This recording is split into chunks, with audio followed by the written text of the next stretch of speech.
So, transformer rectifier issue. If you get called up and they say that the transformer rectifier is not sharing the load, so let's say TR number 1, okay, is not sharing the load with the rest of the systems, right? What you can do is you can force it to share their load. So, if I was to come up here, and these are my TRs. They should all be, you know, sharing the load within each other. If I was to pull, let's say TR1 is just completely dropped off at 0. It shouldn't be, because they all should be sharing. If I was to pull the TR number 2 circuit breakers, which would be these circuit breakers here, DC Essential TR number 2, if I pull these circuit breakers, all 3 of them, it forces TR number 1 to pick up that side of the load. So this will bump up, TR number 1 indication will bump up, and TR number 2 should drop off. Sometimes the RCCRs get sticky, you know, and you just want to verify if it's going to be an RCCR issue type thing, or it might be a transformer rectifier issue.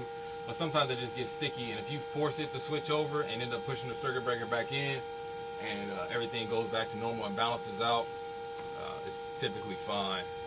It's just sometimes the RCCR get hung up because they don't have enough voltage. You know how RCCRs work. Everybody should know how they work. But that's just a quick kind of little fix you can do. If it doesn't work and you push the circuit breaker back in and it drops off again, obviously you got to do more troubleshooting, but that's one little quick thing you can do.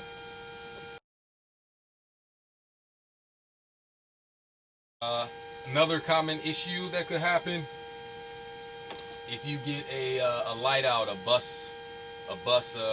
main AC bus light, if you get one of those, let's say a main, what's that one? Yeah, so let's say you get a main AC bus light that comes on, basically saying your main AC bus is not powered. If you check it, which most engineers, they know how to check it and make sure that bus is powered. So let's say the bus is powered. Once again, this whole 90% of the time, it'll be a main AC bus light out relay. I think that's what it's called. A lot of these relays are behind circuit breaker panels. You can find them, you know, look them up. But we have some few here. So we got a few here. I'll get my candle out. So you got a main AC bus off indication relay back there. So if you have a main AC bus light on, but the bus is powered, majority of the time, it's going to be that relay. Obviously, you can check it and make sure it's not powered or it shouldn't be activated. And if it is, then you probably got a stuck relay. Same thing goes for this next one down. Oh Lord. A main DC bus off indication relay, which is that one there.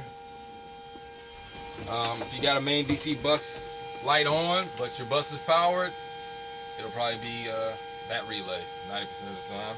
And then the final one, oh boy, I don't know what the Essential DC. That's what I'm talking about. Talk some. So essential DC bus off indication relay. If you got your essential DC bus light on, but the bus is powered, look at the relay. But those relays are behind these circuit breaker panels. They're behind these. They're behind these. You know, they're not hard to find. They all pretty much look similar, the same, and they're all pretty much labeled, so you should be good. Now, if the bus is not powered and that light is on, whole different thing, you know, troubleshooting. But as far as simple things, the common problems, check those out. Oh, all right.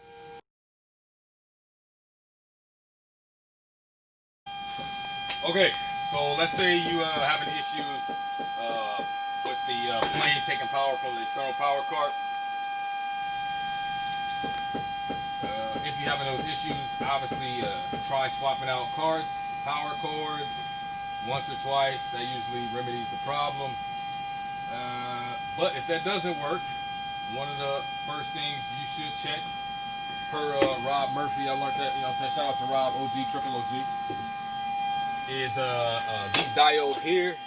Make sure you don't got no reverse flow at all. So pop these diodes out, check them, make sure they're all good. If they are all good, then obviously I do further troubleshooting. But once again, majority of the time, it's probably an external power cart issue or a cord issue. And if not that, then these are the AC external power control rectifier. So if one of those are not working right, then you won't be, the plane won't take power. So that'll be one of the first things you check as well. Okay, generator outlight. Get a generator outlight on the pause panel. It can be generator, it can be GCU. Don't necessarily know for sure. So we have these GCU cables. They're in the back shop. We got 2 of them. What you end up doing is making that same generator, you know, if it's generator number 1, 2, 3, 4, you make generator number 1, you know, power a different GCU, right?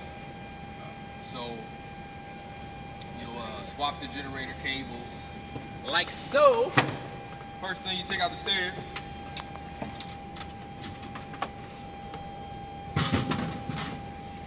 Don't forget to hang your red little deal, safety and shit.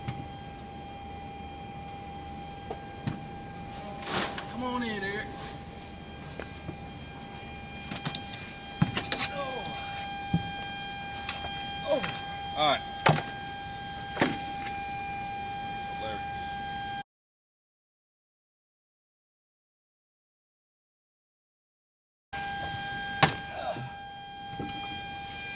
So let's say, here we got the APU too.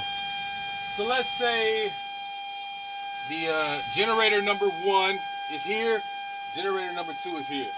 We have a generator number 1 outlight. What we would do is, we take this cable off from the generator number 1, plug it into this cable, take generator number 2 cable off, plug this onto the generator number 2, and then we check again. If generator outlight goes off, then we know that the GCU number 1 was the issue. If it stays on, then we know that we have an issue with the generator or, you know, associated wiring, things like that. That's pretty much it. Same thing. If you get a BSU light, BSU 1 or 2 light that's on, you can do a code reset. It's in the 24JG. I'm not about to go there. Code reset is basically just resetting the whole BSU type system. So what you would do? You can follow the JG, but you know, or you can just do it like this. So let's say you get a BSU light on, outlight on. What you would do is you pull BSU number 1. There's a BSU number 1 circuit breaker down here as well. You'll pull that one. Should be 4 breakers. Over here, I'm tripping. BSU number 1, you pull that breaker. And then there's a BSU control breaker, which is right here. There's BSU number 1, BSU number 2. You pull that one. And then it really doesn't matter what order you push them back in, just as long as you push the BSU control circuit breaker in last. So you can go back, push these in. Stelling in, and just make sure you push BSU control breaker back in last.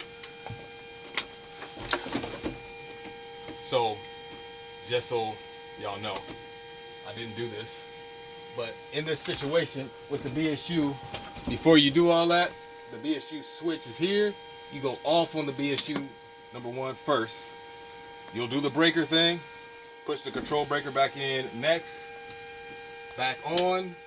The BSU light should go off within, I believe, like 7 seconds or something like that. And then that is how you properly reset it. So off on the BSU switch, circuit breakers, push the circuit breakers back in, on the BSU switch, BSU light should go out. If it doesn't, then obviously you can start doing more troubleshooting, but that's the first thing you should do.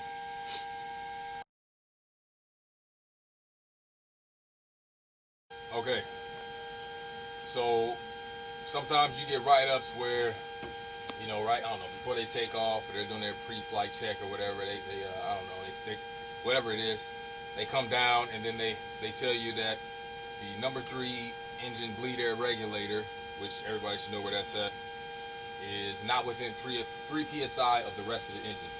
So of course you want to do an ops check, make sure that what they're saying is valid. But then after that, so we got 2 ways to remedy the problem. We can adjust the valve. There is a way of adjusting those bleed air regulators to where you can tweak them to make it within 3 psi of the next one. But I don't recommend it, unless you TDY and you don't have a valve on hand, then you can try to adjust it. But if you can get a valve, just change the valve. It's a long story short. So if you have an issue with the PSI, just change that valve that's not within the PSI of the rest of them. Because adjusting them, you can adjust them, run it up again. It can be too much, too less. You never know. You might have to keep doing that whole adjustment process. So just change the valve. All right, that's it for that. What's this, like the 3rd thing or 4th thing? So if you get into an issue where they say either the flight, let's just say cargo, flight deck is similar. Let's say the cargo pack is blowing full hot all the time, uncontrolled, can't do nothing about it. First thing you should check is the low limit valve. So when you go to no press on the master control switch, which would be this thing right here, right? So you go to no press. We'll just do it in a second. You'll go to no press, and then you'll turn on the cargo compartment pack, which is this switch here. Once you go to no press and turn the pack on, the low limit valve slowly modulates to the close position. So you should definitely check that first if the system is saying if they're telling you it's blowing full hot all the time. Because if that valve is stuck open, then it's going to blow hot all the time uncontrollably. So we'll just do it, and we'll go down there and just hear the valve move. So no press, cargo compartment on.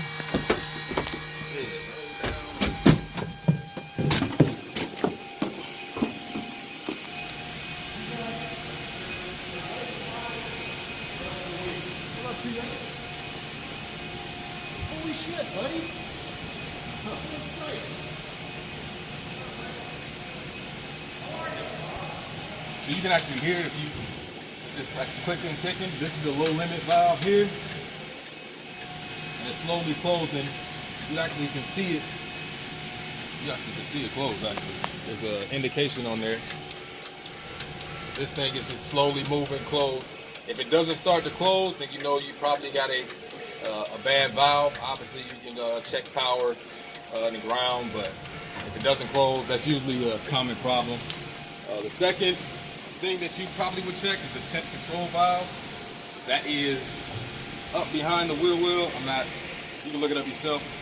It's up behind the wheel well, behind one of these mud guard panels, kind of the upper mud guard panel. You want to check that as well. You'll basically go same thing, no press, cargo pack on, and then you'll hold the temp control switch to manual cold, just to make sure that valve closes. If it doesn't close, check power and ground. Obviously, if you got good power and ground, when you're checking it doesn't close, it's stuck about. Yep, full hot shit. All right. Similar situation. as the last. I don't know how these videos gonna go. So if you get an issue where cargo compartment is blowing full cold, can't control it, one of the first things you should check. This is the temp control valve for the cargo compartment. There is indication on this valve. It's in between the solenoid and the valve housing. There's just a little gap in there. There's a cylinder that spins. It's got open and close on it. It's small to see, but it's definitely on there. So if you got a full cold type situation, auto, manual, majority of the time, not all the time, that valve will be stuck closed. So you should come over here, go to no press, cargo compartment on, and then hold the temp control valve to cold, to the cold position. You should have power in, a good power, good ground, and the valve should close. You don't need air for this check. This valve doesn't need air to move. It's electronically controlled. So, yep, that's one of the first things to check as well if you're having a full cold position. Yep.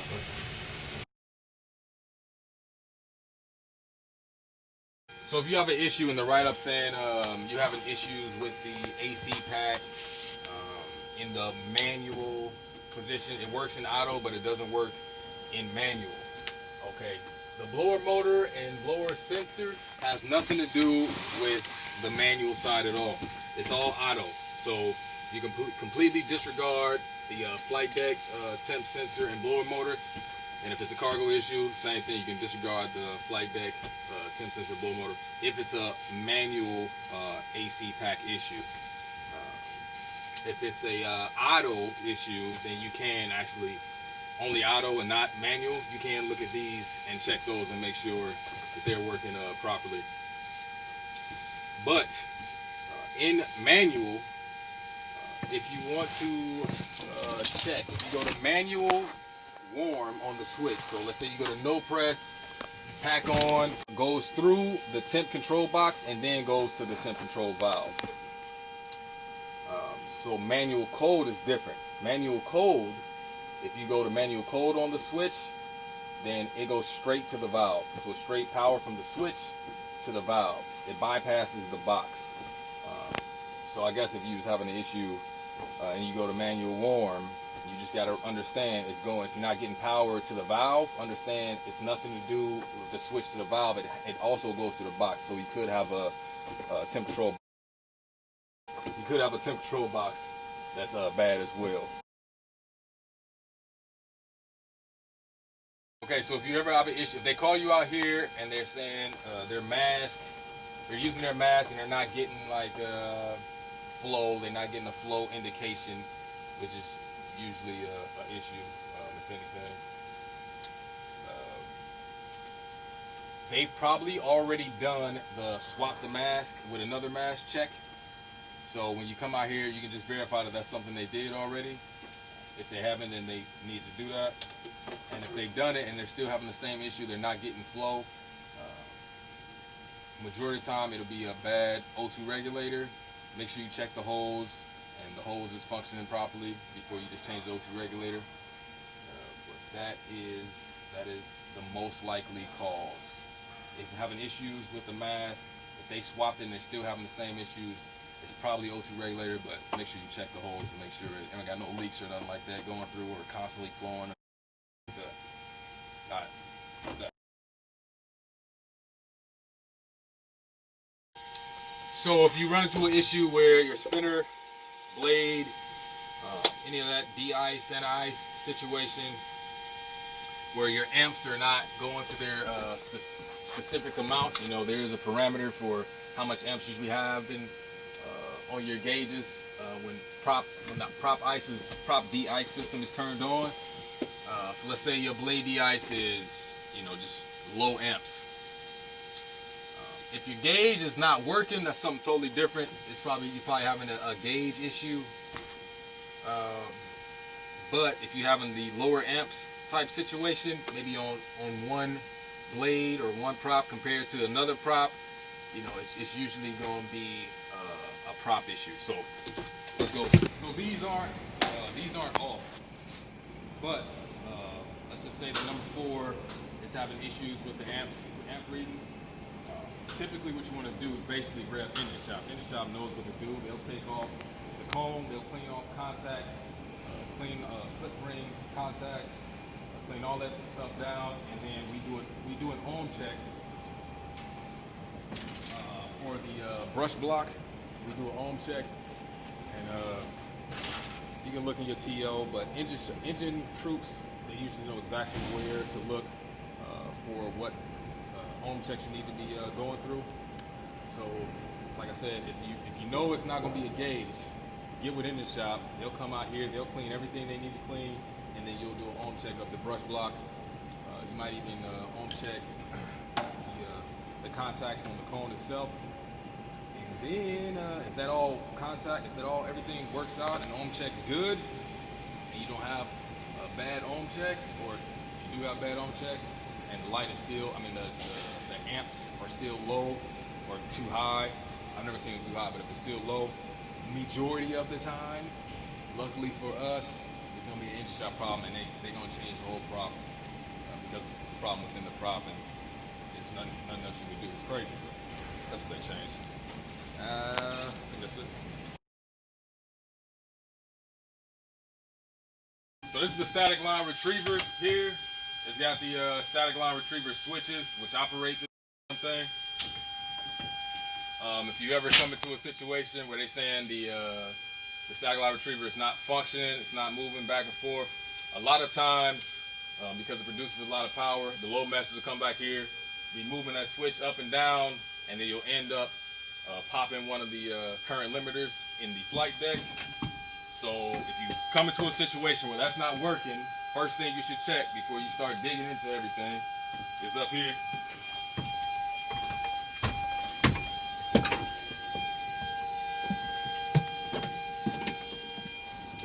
So behind this circuit breaker panel, there's a current limiter, aka fuse. You might be able to see it. It's inside here. It's gonna be one of these. Definitely gonna be one of them. I don't feel like going in there. There's labels on there, so you should be able to read. It'll be left hand static line retriever, then right hand static line retriever. So just check those, make sure they're not burnt up or burnt out or broken. The fuse isn't broken. That's one of the first things you should check, just in case you run into an issue where the static line retriever is not working at all.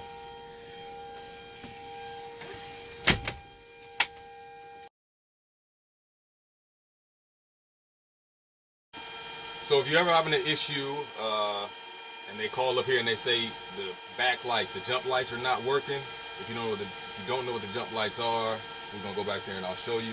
There's a switch. So if they say all the jump lights are not working in the back, there's a switch over here in the flight deck, right? This airdrop troop jump computer man switch. If it's anything other than ADTJ man, if it's in any other position other than that one, then the jump lights won't work back there. So prime example, it's in ADTJ man. If you turn the jump light switches on, caution. So if you come back,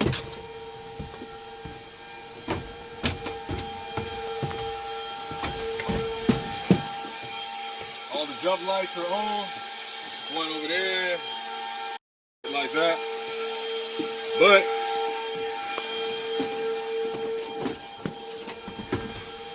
this is hilarious, man. But if you move this position out of the ADTJ man and move it to any other position, you come back here again.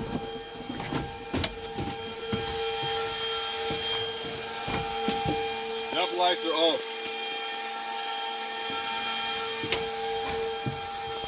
Cool. So if you ever have an issue when they're saying the jump lights are not working, too funny. Make sure that switch is in the ADTJ man position, or the jump lights won't work. That's one of the first things you should check.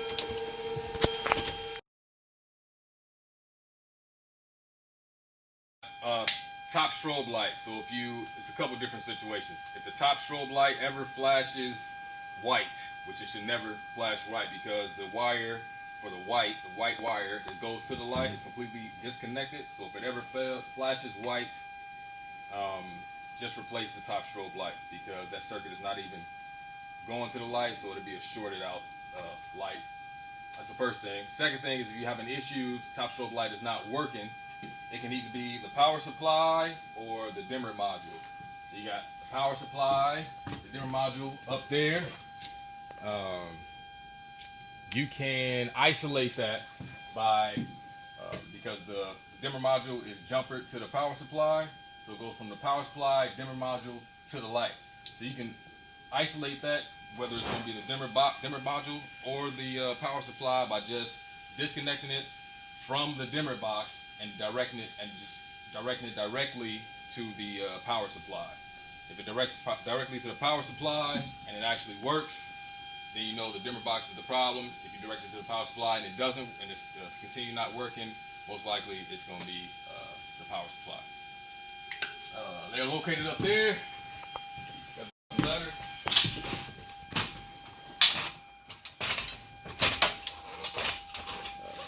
This is the power supply. That's the dimmer box. So basically, from the light itself, yeah, this one here goes straight to the light. So just verify which one again? This one here. Well, you got to figure that out, I guess. But this is just the jumper. So this one goes straight to the light. So just take this one out and plug it directly to the power supply, and then you can differentiate between the two, which one's gonna be messed up or not. That's it.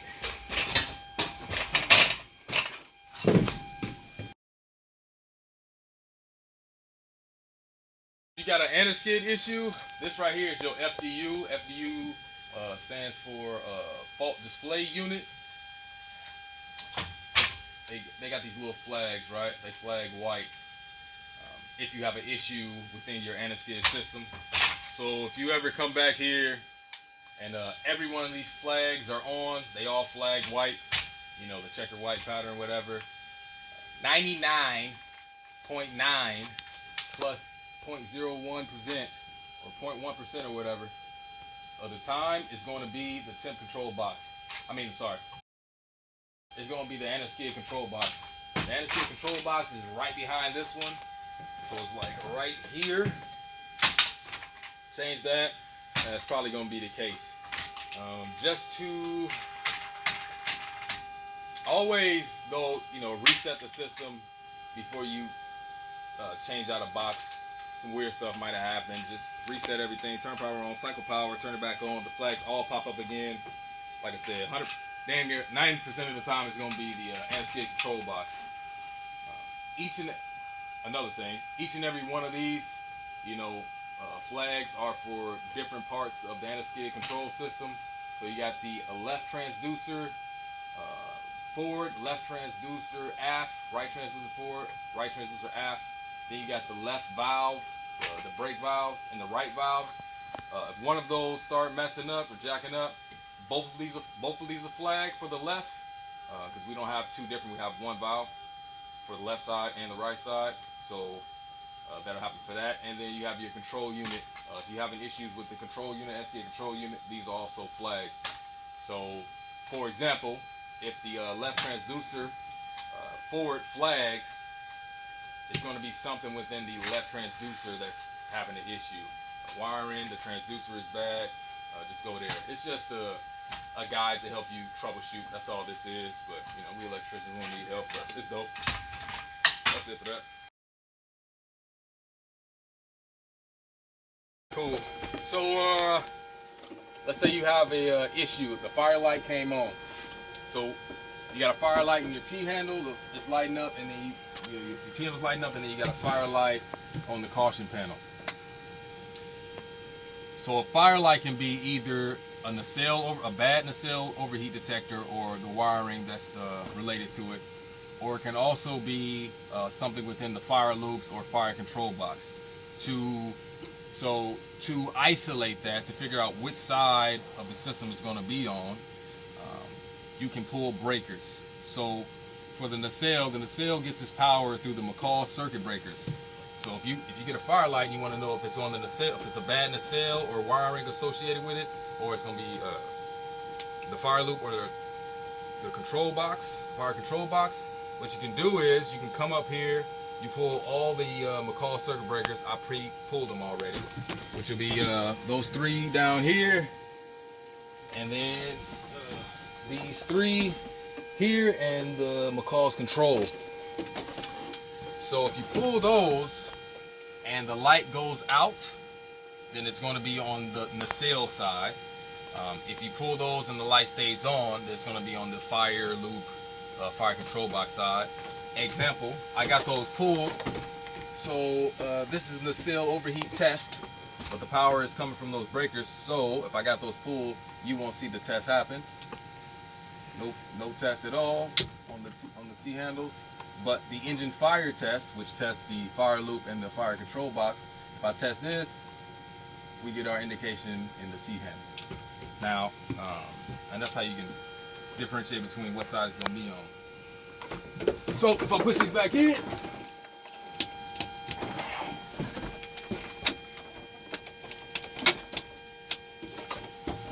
now if I do my nacelle test, it's going to be the same as the fire. So nacelle, T-handle lights, fire light, and engine fire test, T-handle lights, fire light.